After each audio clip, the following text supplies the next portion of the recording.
Izki mizki, izkiri miri, autu mautu, txutxumutxu, zurrumurru. Ez da Laboaren abestiaren bertsio berri bat. Gizakiaren evoluziorako gako izandako berriketa izendatzeko moduak dira. Homo sapiensaren bizirauteko arrakastari buruz hitz egiten denean, sua aipatu ohi izan da. Baina neandertalek ere egiten bazuten, ez du zentzu handirik ezta? Zein izan zen gakoa? Komunikazioa.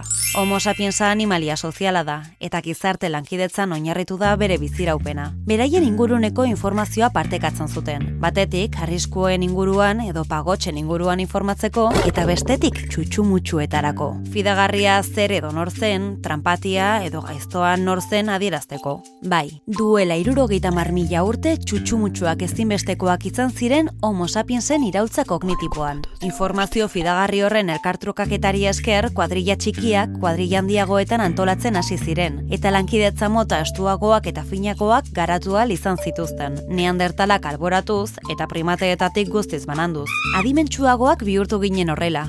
Hizkuntza errealitatea deskribatzeko eta interpretatzeko ez ezik, historiak sortu eta kontatzeko ere erabiltzen hasi ginelako. Egungo ikuspuntutik begiratuta, txutxumutxuena gizakiaren lorpen handienetakoa izan da. Agian, horrexegatik existitzen dira hainbeste hitz ekintza hori izendatzeko.